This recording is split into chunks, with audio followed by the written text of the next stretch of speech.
Good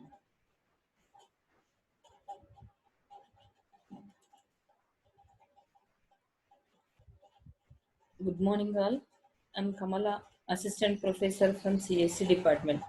Today, I'm explaining about polymorphism in Java. What is polymorphism? Why are using polymorphism in Java? We'll discuss in this class. The word polymorphism means having many forms. So this polymorphism is a Greek word and is a combination of poly plus morphism. So where poly means many, morphism means forms. So in simple words, we can define polymorphism as the ability of message to be displayed in more than one form is called as polymorphism. So this is the one of the important feature of Java. Coming to the real life example, a person at the same time can have different characteristics. Like a man at the same time is a father, a husband, or an employee. So this many forms, so the different behavior of that particular thing is called as a polymorphism. So the same person possesses different behavior in different situations is called as a polymorphism. So this polymorphism is the one of the most important feature of Java. So what are the types of polymorphism we have? There are two types of polymorphism called as compile time polymorphism, runtime polymorphism. So what is compile time and what is runtime? We'll discuss. Compile time polymorphism. It is also known as a static polymorphism. This type of polymorphism is achieved by function overloading or overloading. So here we'll discuss what is a function overloading or operator overloading. So the compile time polymorphism is nothing but a function overloading or operator loading. Method overloading. So this function overloading we can also call as a method overloading. When there are multiple functions with the same name but different parameters in these functions are said to be overloaded. Give the if we have same function but its parameters are different in different scenario is called as a method overloading. Next, operator overloading. Operator overloading. Suppose the same operator is used for multiple purposes called as a operator overloading. For example, I have an operator is called plus. The same place, if I use an arithmetical operation, so then I can say that addition operator. Suppose I have a plus b or 10 plus 20. So this in this situation, the job of this operator is nothing but adding these two numbers is called as an addition operator.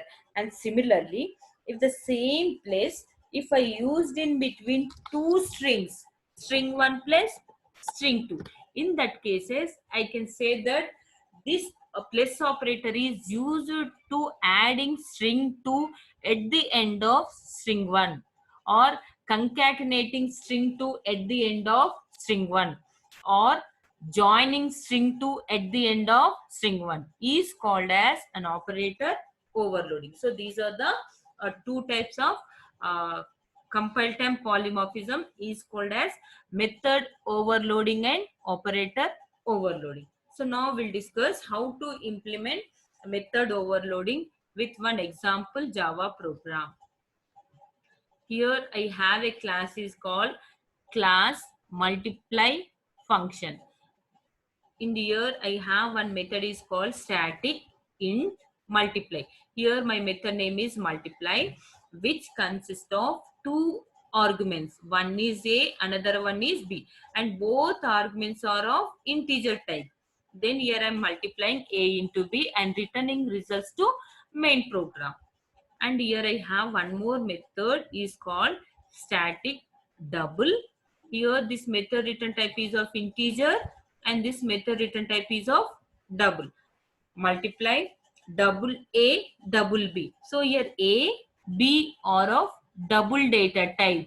and then multiplying these two values, returning the result, returning results back to the main program. Observe carefully here. Multiply, my method name is same, but my argument list is different. Here I have two arguments, here also I have two arguments, but the difference between these two arguments is these two arguments are of integer data type and these two arguments are of different double data type.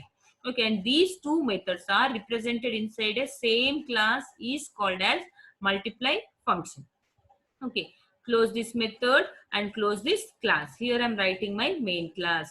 Class main begin public static void main string args begin system dot out dot println. So here I'm trying to displaying the values of multiply function dot multiply. So this method I'm calling by using a class name. Why you are calling this method by using class name? Observe carefully. So to call any method, we should create an object to multiply function. We should create an object to multiply function. Suppose like this. So we should create an object to multiply function.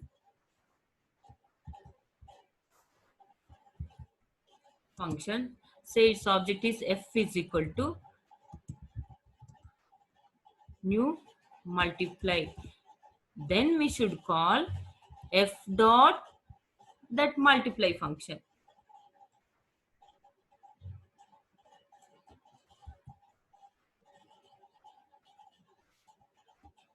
F dot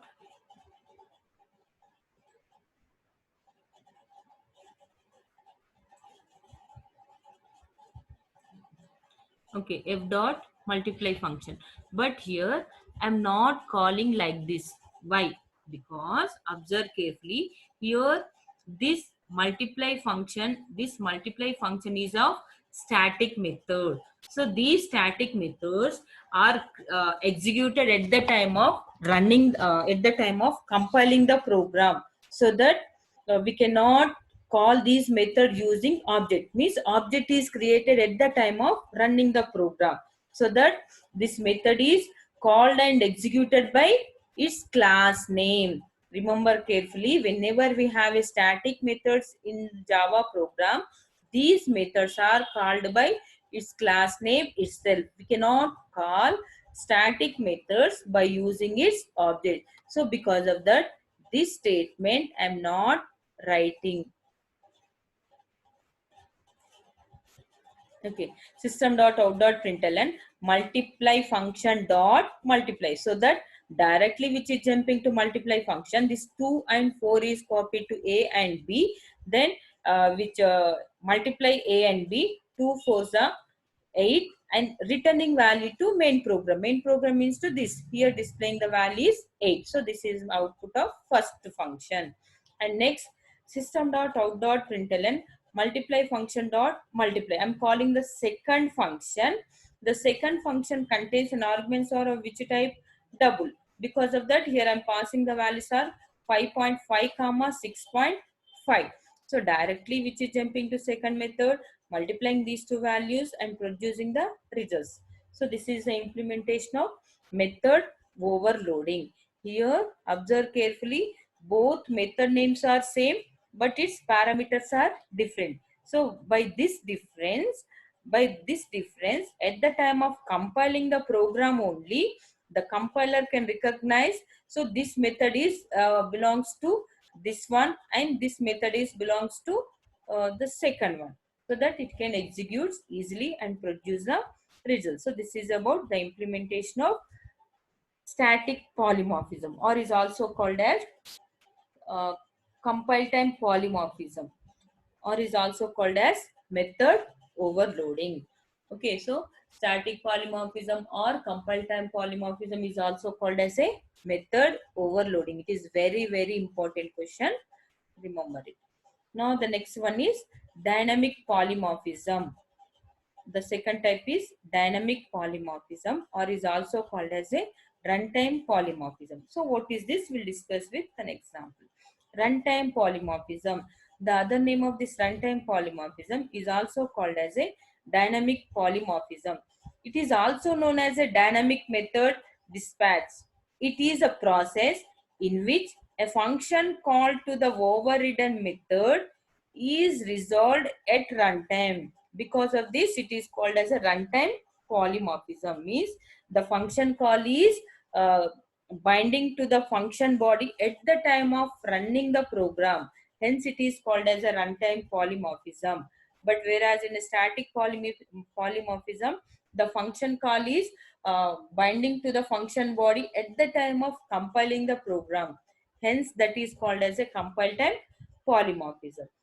The best example for this runtime polymorphism is called as method overriding. Remember carefully, in compile time polymorphism, best example is method overloading. Writing same methods in the same class, but its arguments are different. And coming to method overriding, writing same method names and also its arguments are same. Remember, method name and arguments are same. Is called as method overriding. Method overloading means method name only same. Arguments are different. Is called method overloading. So how the compiler can recognize this? So here, these method overloading means we are writing in a different classes, so that based on its object, it can identify the method of the class and execute that particular method. That is called as a dynamic polymorphism or runtime polymorphism. Okay, now I'll explain this with an example Java program. Here I have a class parent. Under this parent class, I have a method is called void print method. Begin system.out.println. So in this print method, I'm trying to printing a message is called parent class. Then close print method, close parent class. Then here I have one more class subclass 1. This subclass 1 extends parent, which means what? Subclass 1 contains its own properties and also acquiring properties from parent class according to the inheritance concept. Okay, so here I have a void print system.out.println subclass 1. Observe here, this is also print method, this is also print method. Here also I don't have any parameters, here also I don't have any parameters. Means method name is same and parameter list is also same. And now here I have one more class is called class subclass 2, which extends parent void print. So here I have one more method. This here also this method name is print. Here also it doesn't contain any argument. So this void print is in subclass 2. This void print is in subclass 1. This void print is in parent class. So that is the difference of method overloading and method overriding. So this is called method overriding. Same method name parameter list writing in different classes is called as a method overriding. Okay, so once subclass 2 is over, then as usual, I'm writing my main class test, public static void main string args, parent A is equal to new subclass 1. So to this subclass 1, I given a reference of parent class. So using this parent class means subclass parent object, I'm giving the reference to subclass. So that here I'm going to calling a dot print, which means what? Calling the method of subclass. Calling the method of subclass. So what is the method of subclass? Subclass 1. Then here I given a same parent reference to subclass 2. Then a dot print. Here I'm calling the method of subclass 2. So that which is going to printing the method of subclass 2. Subclass 2 method is what? Subclass 2. Finally, my output is subclass 1 and subclass 2. Like that, we can execute the method overriding. We can create a separate object to separate class and we can execute the methods. That is called method overriding. Here we consist of same method, same argument list, but the methods are represented in different classes. So based on that particular class, we can access the method of that particular class. Okay, so this is called method overriding. So this is very, very important. Definitely you will get in your final examination. Explain polymorphism in detail so that you can explain what is a compile time polymorphism and what is a dynamic polymorphism. Thank you.